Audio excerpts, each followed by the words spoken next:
Yo, what is up guys? Godrekton here, today bringing you another VOD review. In this game we are playing against an Illaoi.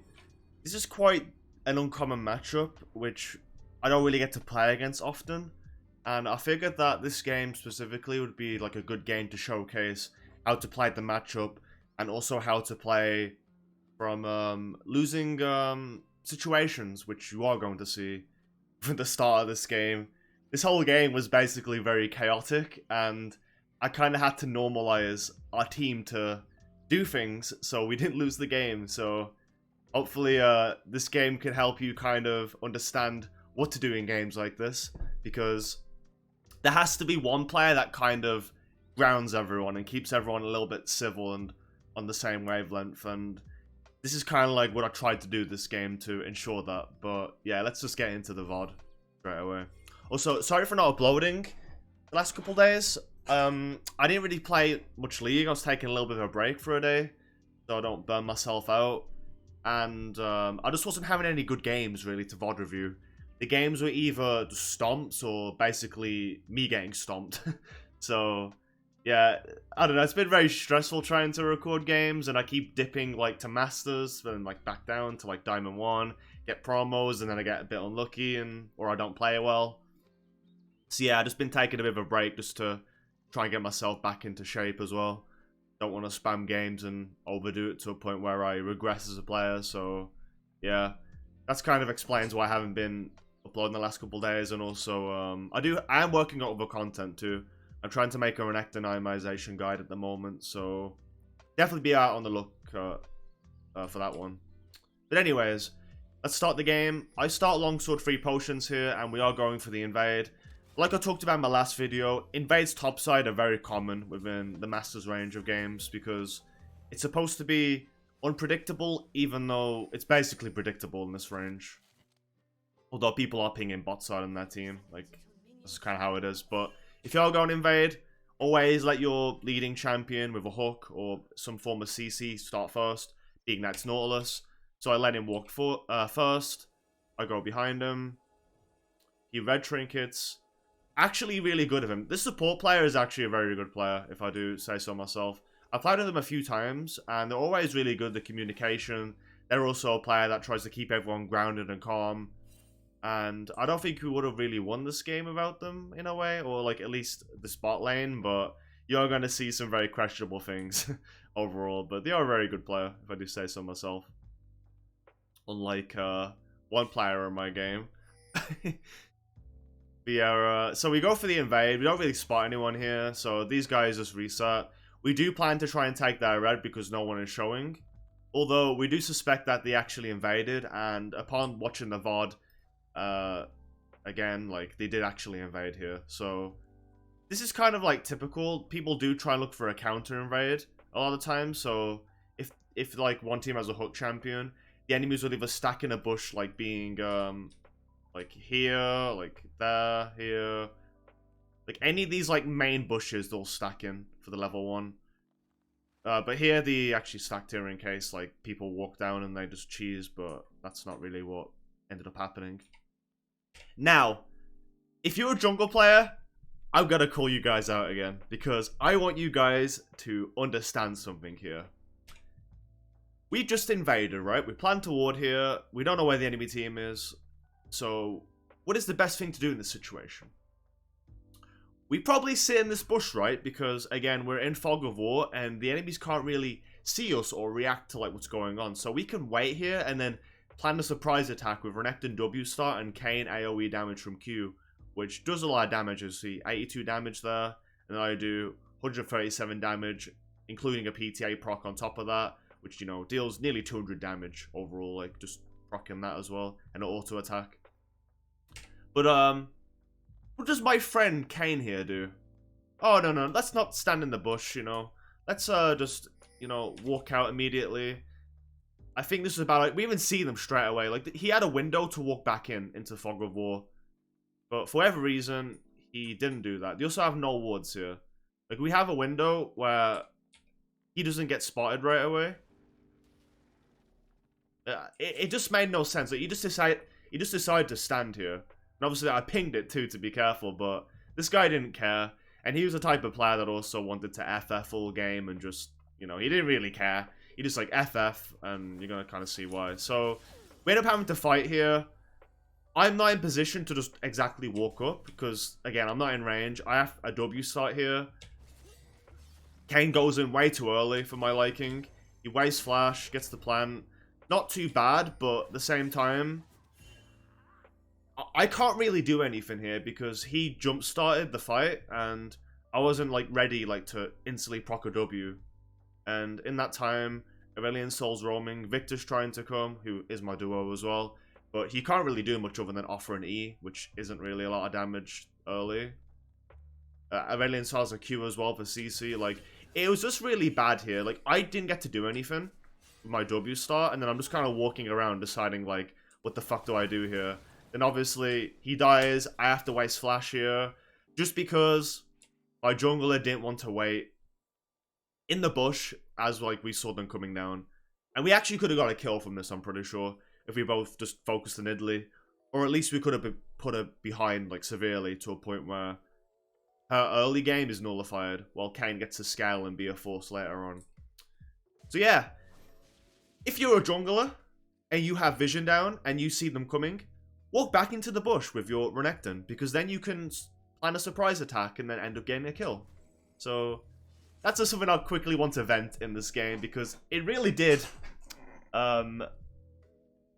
it did kind of mess my early a little bit, but obviously being the star player that I am, I did come back, but yeah, it was a little bit annoying. I should have potted here, by the way. I don't know why I'm like not using pots. But anyways, level 1, she took her Q, so the whole game here is basically dodging her Q, and I need to like walk up and auto W. W starts actually pretty good, which I do learn in this matchup too, because I don't really play against it often. I'm also just take Q, then go for like an EQ trade, but I actually found that W is probably the best start here, as long as you can dodge Qs. But she does get push and gets level 2 before me, so you have to consider that if it's worth it too. But I can go E-start second as well, and plan for an all-in with Ignite, which is pretty crucial in this matchup to take Ignite and go for these early fights. Because if you're not trying to put it behind early, the champion's just going to scale out of control for side lane, and you can't really 1v1, being that it is quite a difficult matchup in my opinion. It's definitely not the easiest. Yeah, early game, I'm just trying to preserve health. I auto, W, probably could have waited a bit longer. Maybe I could have stacked more Fury, then got the Empowered W Ignite. But she is level 2, keeping in mind, and I think a cooldown to come up before, like, I get level 2, so yeah. Anyways, I do proc a bone plating, I do get PTA stacked. I can get level 2 off this. Just need to dodge the Q. I have to be wary of the tentacles too, with how I'm like fighting this. Now I'm level 2. I do want to look for the all-in here. I have 100 Fury, which is really great here. If you guys don't know, like, you shred like at least 8 armor, like early game with Empowered E, or like 10 maybe in some circumstances, based on how many armor they have. So I can double dash in, negate that armor, look for an auto Empowered W, and that's basically a one-shot from level 2, level 3. Really insane if you get to build this Fury. So as you see right here, I will E in now, auto Empowered W, Ignite, then auto E again, and just like that, we go for the kill. I didn't double dash here to get Empowered E, but because I didn't really need to, but I'm just saying that you can do that if she's playing a bit far back, but walks into range where you know you're going to hit your double dash. So just something to keep in mind as well. Like, I could have killed her that way as well, but she was in range, like at 1 dash length, and I just go for the all-in. So yeah, we get our first kill. It's also good to know that if someone starts Corrupting Potion, that means they are sacrificing health and also like AD for abilities in exchange for, like, you know, instant health or like having time up tonic. So it does give you a window to also like one-shot people as well, because they are very squishy. You got to keep that in mind as well. They are very squishy with this. It's only like a champion like Jax where he's still tanky and strong, where it's a bit problematic. Let me have a drink of some water.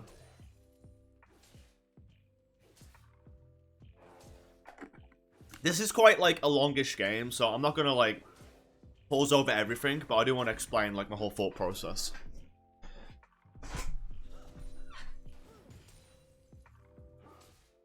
So right now, I do get the kill. I want to look for a reset.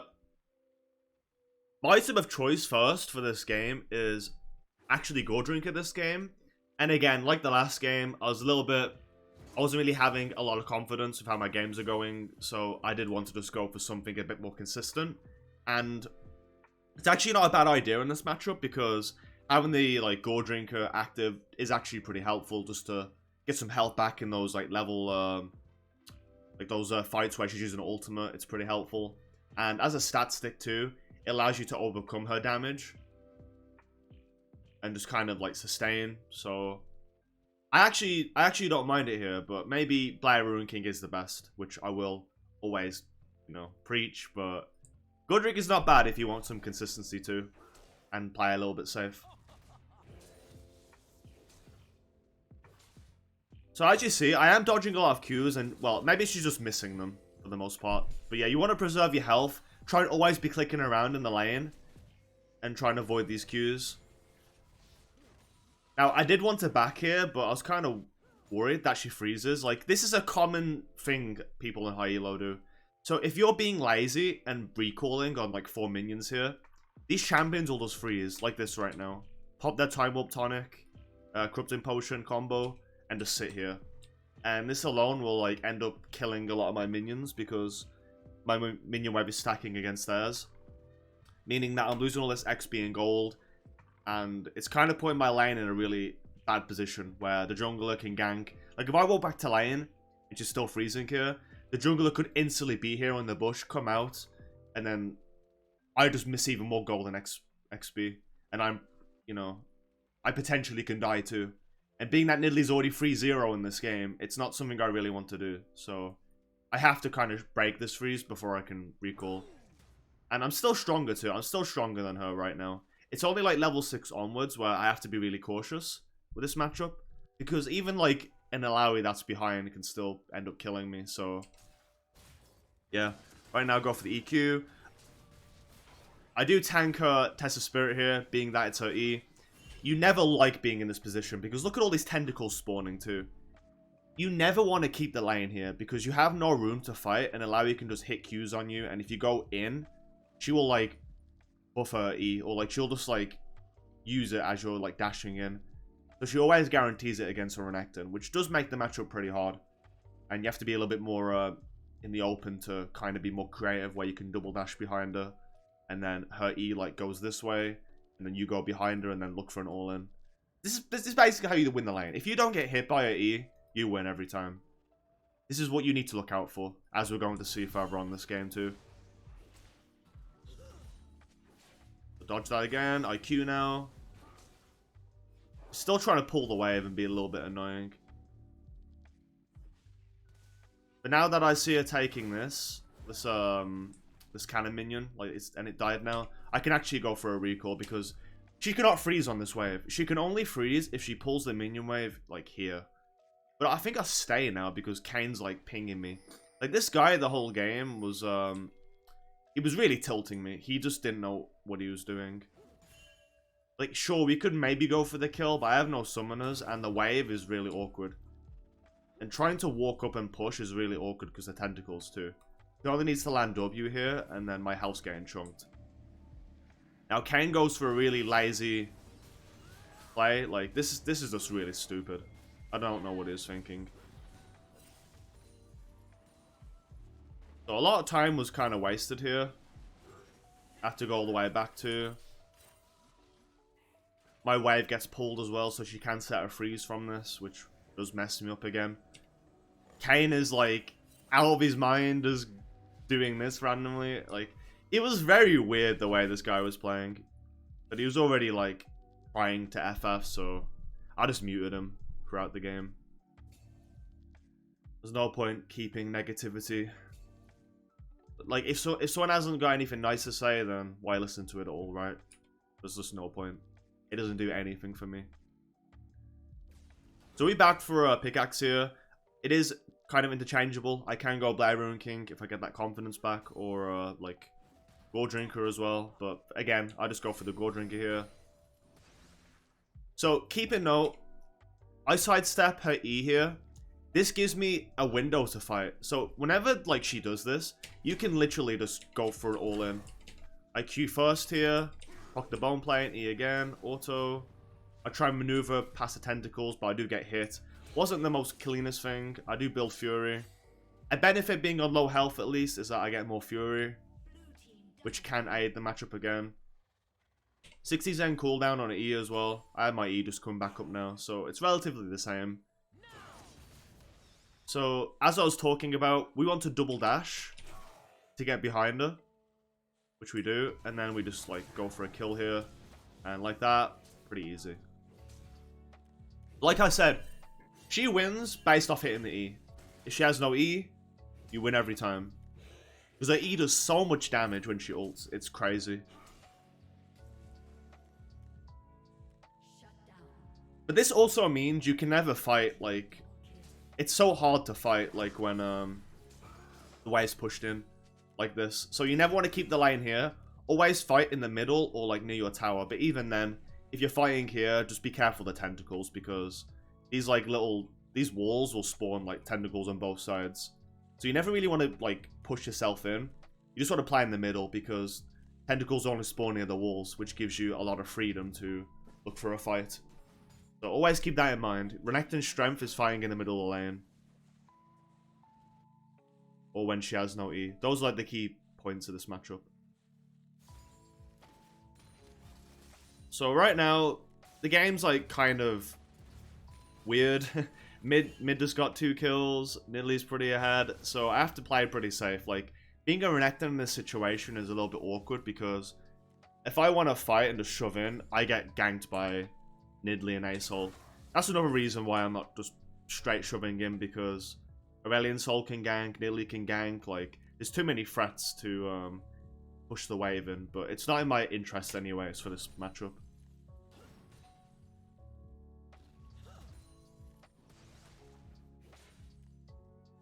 Illaoi wastes stuff here, but I didn't really want to go in because, again, I don't know where anyone is on the map. Now Aurelion Sol showed. Kane wants to go in. I'll look for a dash. He hits her E. Now I get ulted. And this is like, this is what I mean here. We lost just below 50%, or like 50% exactly of our health. Yeah. And Kane also just got obliterated because he's doing a stupid play again.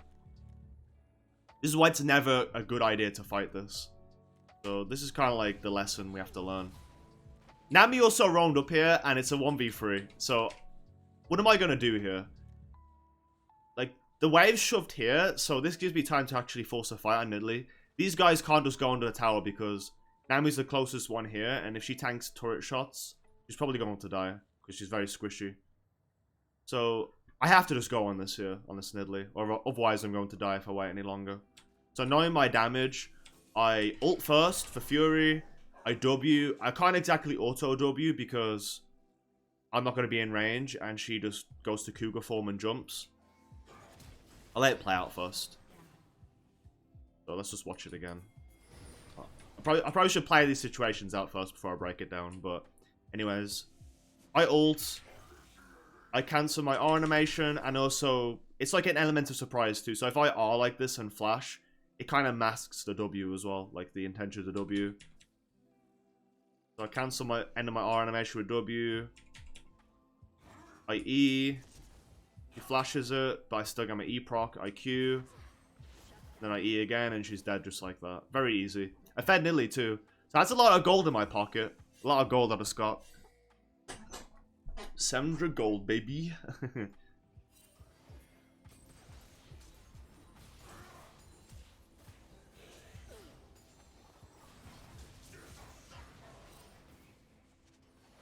So right now, Nami's spending time top lane, but because she's doing this, this is giving time for our bot lane to also look for a fight. I mean, they do go 1-for-1, but it's probably worth just due to the fact that Nautilus was already, like, dying a little bit. And the wave crashing in means that Lucian misses this whole wave. And Nami doesn't really get much either. She's sacking XP top. Like, not getting rewarded for anything either, so... It was pretty good overall, like what happened. Pretty good for us. So, I'm one step closer to getting my Godrekton, which is pretty good. Illaoi decides to opt into Hullbreaker this game. Hullbreaker is, I'm not a fan of it for Renekton, but it is a little bit annoying to play against, into certain champions, like a Jax, or like anything that has, like, already good stats and can just rely off that to be tanky. It's also very cheap as well. Like, you go to see, like, something a little bit annoying, in a few minutes, and which kind of just shows you the state of the item. Let's have some more water. Or, water, as, many British people say. Well, not really, but it happens. So my game sound up a little bit. Maybe a little bit lower. There we go. Just taking crab. That's while I'm not doing anything. A little bit higher than CS. I don't know why she's casting an E like this, but... Yeah, I don't know. Illaoi players are... weird. Let's just say that. So I still have a window to go in. Gonna EQ, do that. W whip at the end. I can't really get the most damage out there, so I'll do what I can. Now, Nidalee's walking back here. Luckily, I control warded because I'm a very... I'm a vision connoisseur, you know? So right now, I know Nidalee's gonna jump over the wall and try to look for a dive on me. She probably thinks my ultimate knight might not be up either, so... What I do is, I get ready to sit in the bush. I do see this vision here. I try to walk around as I'm, like hitting the ward so I don't get hit. Now I see Nidalee over the wall. I E for Fury. Auto W, R, Whip, E, Q, AA. All animation cancels. Auto again and she dies. I could have added one more AA after the whip, but I also knew that like I was in a bit of a high pressure situation and I didn't want Nidalee getting away, so I'll just E'd right after.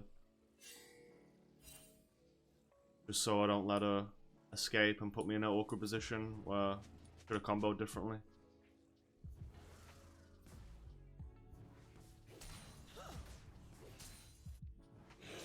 Yeah, being low here is a little bit annoying right now because she's just having an edge over me. I'm kind of just waiting for the wave to shove in. I see that bot lane's also fighting permanently. Kane dies again. This ADC really is playing to the name, Drunken Rambo, because most of the game they were doing very crazy things. EQ. I do get hit by Test of Spirit, so I have to immediately E out. Illaoi just trunks all my health. Now, when she ults, you cannot attack the tentacles, so it's always best to stay on the opposite side, the way the tentacles are. And they'll also automatically hit like this, so you always want to just like stay on the opposite side. Now she has no mana, which gives me a window to fight. EQ in, auto, empower W to build Fury, whip. Do some damage, but ultimately, I probably could have played it better, but yeah. Getting hit by the E and ult was just like really bad. Now that affords to buy a Hullbreaker for the Illaoi, which was a little bit idiotic from me. Because I didn't even need to fight that. I already had enough gold to buy Godrekton. I probably should have conceded for plates. Conceded and like let her like get plates, but still go 1 for 1. Not the most ideal though. They just go to show that no matter how behind Illaoi is, she's always dangerous. She lands her E. So we're already behind 2 dragons this game. Kane's not really doing a lot, so it's a bit awkward for me. All I need to do is just kind of farm up and look for like skirmishes. Luckily I do have a fed ADC as well, which they do hold the weight. Her on Nautilus. I don't know where Nami is right now, so I'm kind of just waiting. I do see that she's top, and then I start waiting, and I'm looking to go in. Illaoi shows, there's a fight topside. Goes pretty well for us.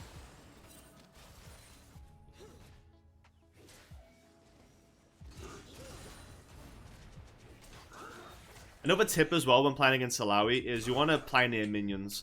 As long as I'm behind minions here, she can never hit her E. So you see that I'm like walking like amongst the minions here. Really important tip as well. I should have said this earlier. Yeah, minions are your best friend situation. Now, her having Hullbreaker is pretty problematic because she has more AD than me, she's more tankier than me, all because she bought a 2,800 gold item. Not really fair in my opinion. It isn't fair, but what can you do? The champion's useless outside of laning. So, all I need to do is not die and we're pretty good. It is definitely weird that Renekton has to play to survive here, so he doesn't get one shot, even when ahead. I try and just trade damage there. It's not ideal though because it went through bomb playing.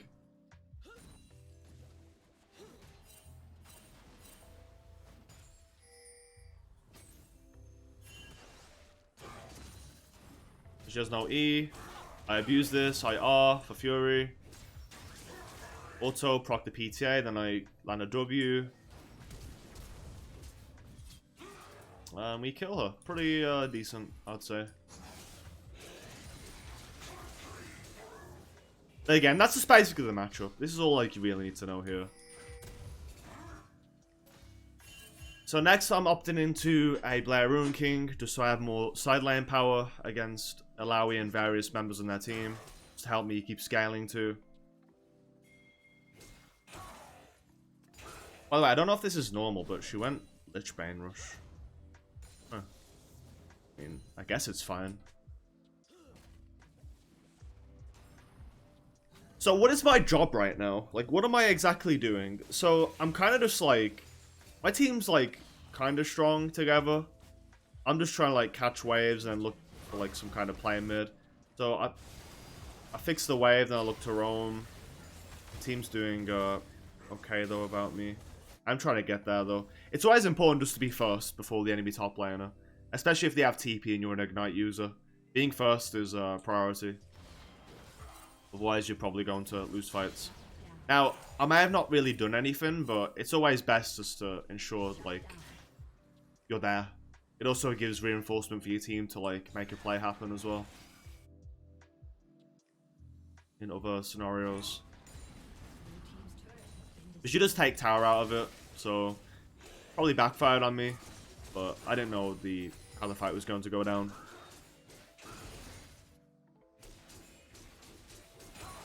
Dragon spawning, as we can see. We're already behind on dragons, so we definitely need to get this one. So I shove the wave in, hitting the tentacles for Fury as well. Just keep my Fury up. Free dragon here. And then I go to recall. To go top lane. Also, I did buy Executioners here. Now, you guys can, like, view this as, like, maybe a controversial thing, but I just kind of bought it because if I'm like team fighting or something, it's going to be pretty helpful. No one else really bought it either. Now I do have Ignite, but if I don't have Ignite for those fights where someone's going to be healing a lot, then we're kind of in a predicament. So that's kind of like why I bought it. But maybe I didn't need to. I was just kind of playing for the team to buy that item. Which I don't think is a bad idea, if you ask me.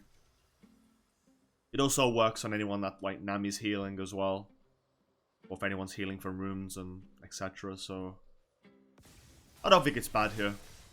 But I roam top, we catch a pick on Lucian, get the kill. Pretty good. Next thing I do is I'm just going to hard push top lane. Try and make the enemy team miss some golden XP. A ward down. Just kind of weighing around too, because I don't know where Aurelion Sol is or anyone else on that team. I only see Nidalee right now.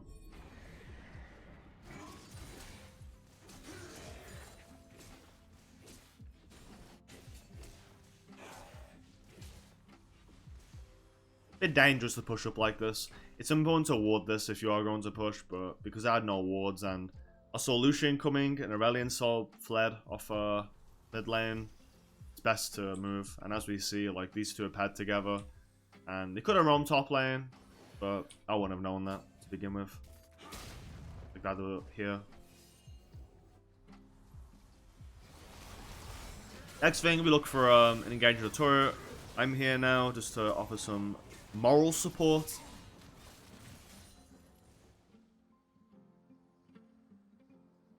Like, it doesn't just have to be physical support. It can be, you know, moral support, you know, for your team.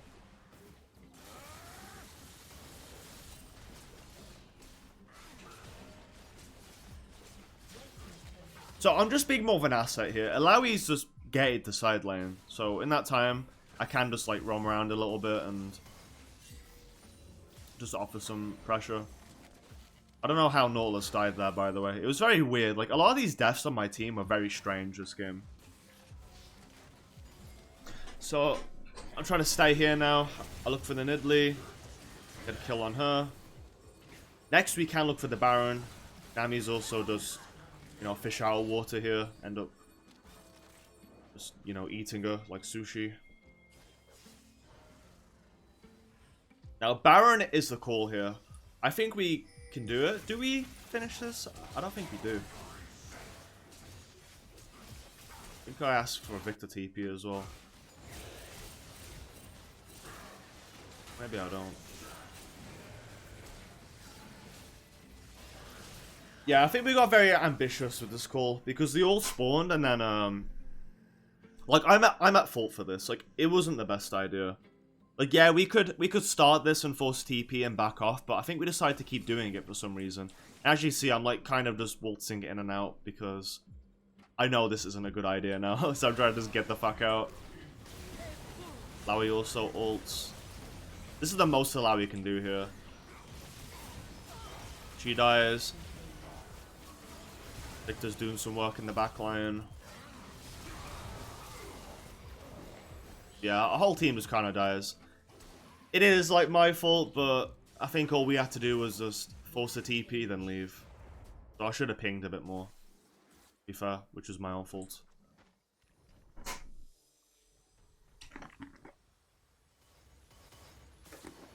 Now, they are very weak. They used a lot of things in that fight to where I can just stop them doing Baron. So it's 8,600 health.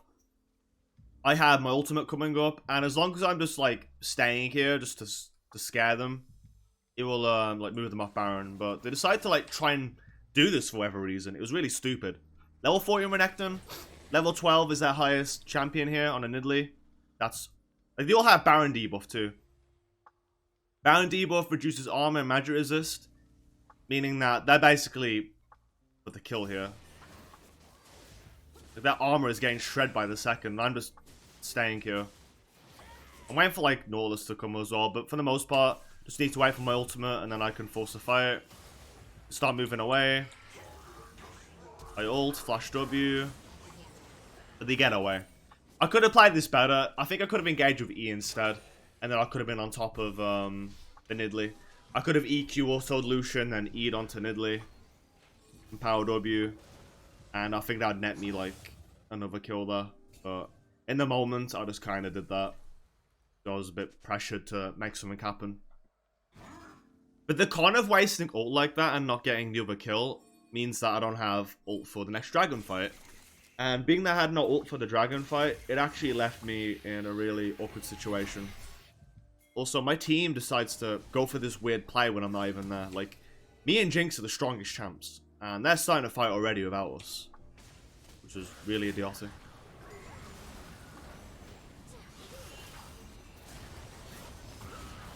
So, Kayn gets caught here. Jinx, Gal forces back in, dies. Really strange. Drunken Rambo going back at it. Nautilus then dies, actually becoming offline. Offline in a death screen. And then we're left to try and 1v5, 1v4 this. Yeah, the most we can really do here is Victor ults, lands an E, and we hope for the best. We kill an Illaoi, but we lose another dragon. Which is pretty common in a lot of my games too, where a dragon is being... We're at this situation where, like, we're always at... the enemy's always at soul point. And we're kind of fending to get back in the game with a play. Now, I thought they were looking for Baron again, so I was posturing up just in case. But no one actually was here. Well, they were, but they weren't going to do Baron. I didn't know, though. That's why I'm walking into the pit, just to check. But from that, we can actually just go for the Baron here. I did think this was a risky call, but we actually managed to make it work. As you're going to see. But their back time was a super late. And because they were super late, that means they weren't in position to get back to the Baron in time. Like, they're already in base. Like, they're pretty late. Illaoi has no TP. And as we just leave this map on, we are going to see, like, you know, how long it's taken them.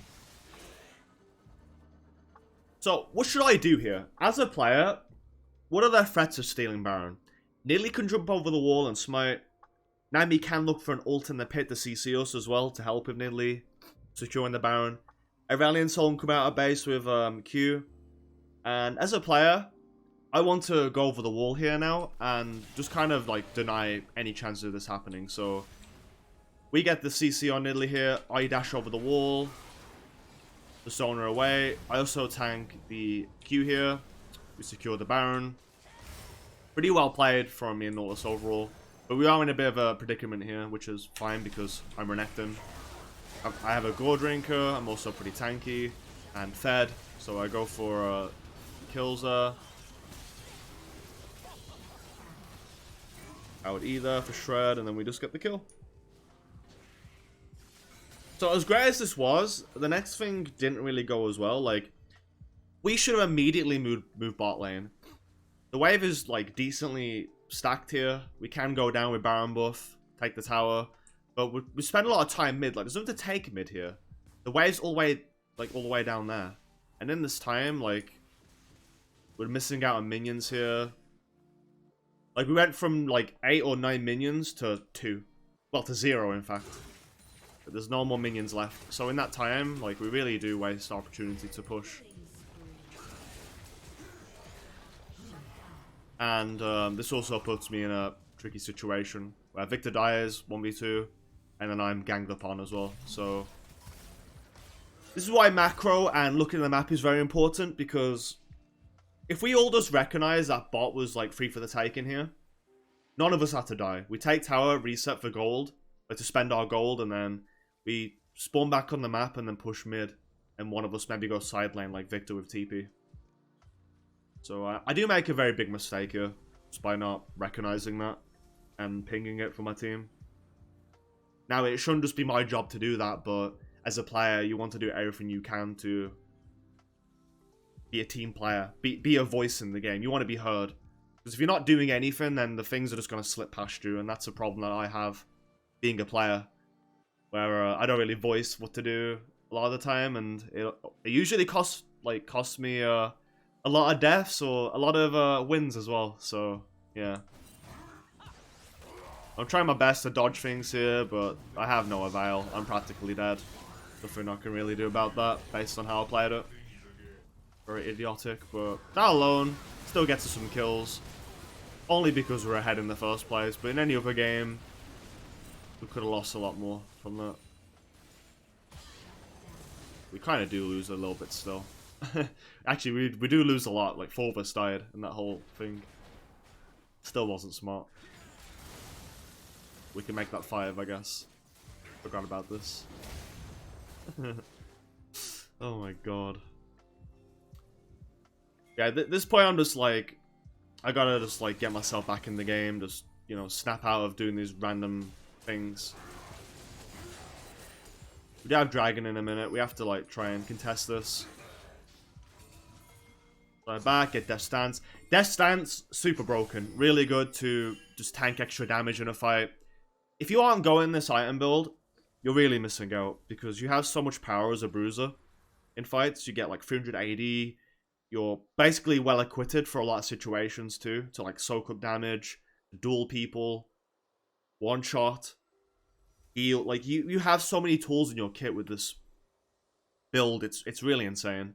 So I highly recommend to try this build if you haven't already.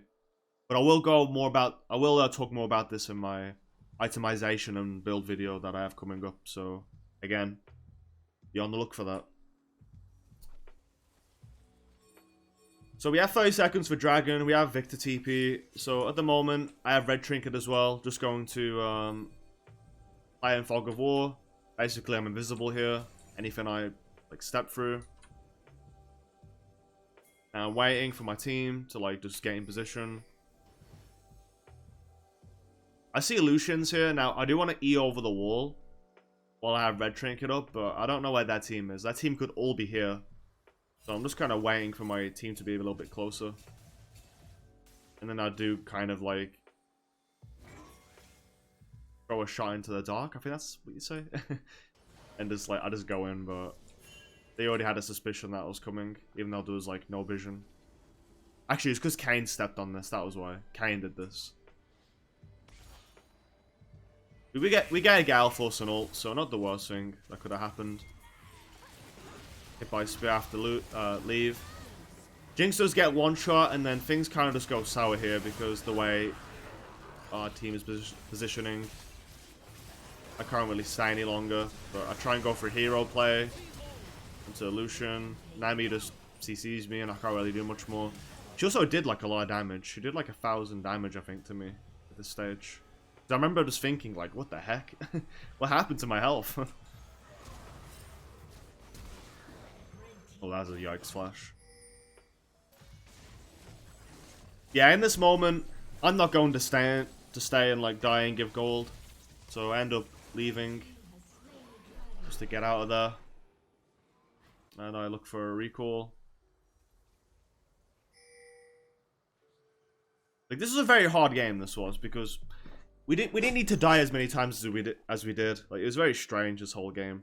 I just tried, like, as a player, when you're in these situations, you have to go with your gut instinct, and you also have to, like, not get baited into these things. Like, I did play it very smart, where I wasn't putting myself in these situations. Yeah, there was a couple, but not any like that, like, out of character, really. Yeah, I'm just trying to be stable, not trying to fall into any like traps that my team's presenting the enemies with. Waiting for my team, just giving up tower. I can't defend this. As we see, like, Nilly's just chunking me with a spear. Like, the only con with this build at the moment is that I don't have any magic resist, so kind of on my next agenda, I think, to get like a more Mortius.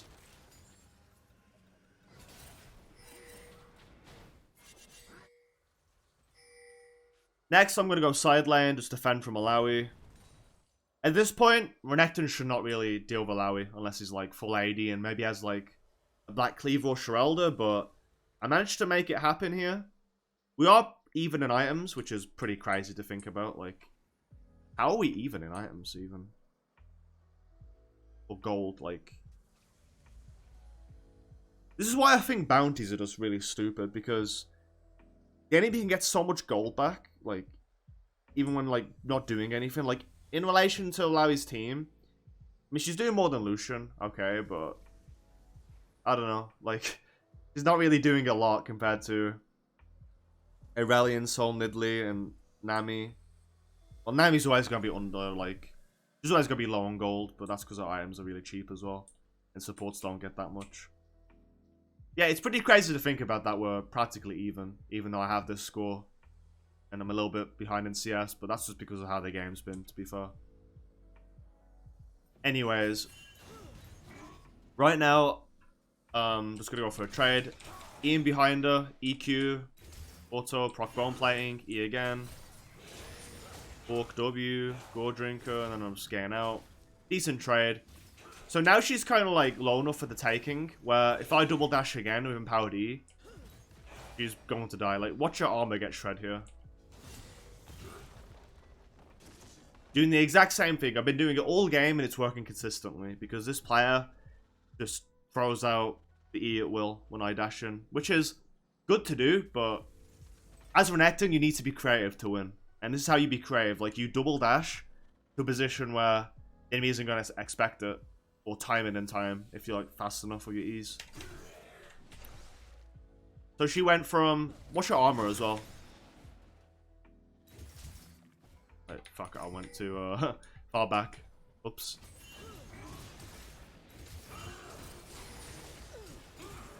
Also, the help of doing this trade as well gets my Fury up to a really good point. So I build it up now. 225 armor. To 145. That's an 80 armor decrease with Empowered E. Like, people don't give Empowered E enough credit. Like, you really don't. If you're a Renekton main and you're not using Empowered E, like, what are you doing? Like, look how crazy this is. I have no armor pen items, and I'm doing this. This is why I think the ability is very good. Because, like, look how crazy it is. Then I could just R for Fury, Empower W, Godrekton, Auto, and Q, and just like that, she's dead. Really simple. Yeah, it's really crazy people hate on Renekton's E. I think it's really good. I just wish the hitbox was, like, better. And that we could, like, flash in the E. But yeah, those are, like, conversations for another day. So next, I'll roll up after the kill, knowing that we can potentially get Baron and look for, like, a fight on their team. I think as I'm saying this, I was like, I don't know what we do here. Like, how do we approach this? And, like, on cue, like, Aurelion Soul just shows here, then we just go for a one-shot at him. It was so funny. Kayn had to ruin it, though, unfortunately. Now, I do a stupid thing here and chase him, but in reality, we should have just jumped on the Baron. Like, chasing the Lucian here was very dumb. It was super dumb. Because look at all the time we wasted. We wasted, like, 30 seconds there. Or 25 at least. To a point where Aurelion Soul spawns, and so does Kayn again. But we still start the Baron regardless. Victor gets the one-shot there. My boy, Grayson. Shout out to him. Illaoi shows, being that Illaoi is useless. Like, Illaoi is useless at teamfighting. Like, I will always abide by this. Unless she's fighting in these, like, choke points in the jungle. She can't really do anything in the open. Like, this is, like, a better ult, but... when champions have, like, this form of CC from Victor W, Jinx E, Renekton W, Nautilus, like, she just can't do anything. Like, she just dies now. Didn't get to play the game at all.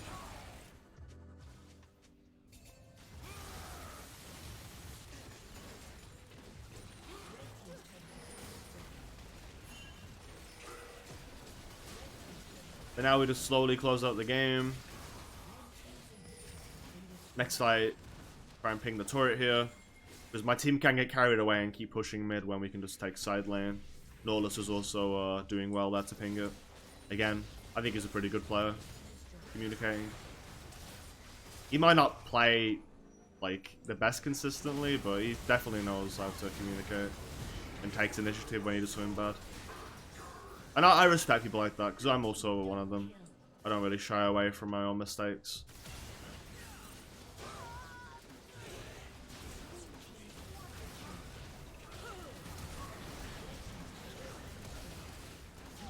Yep. Next, Jinx gets the pentakill.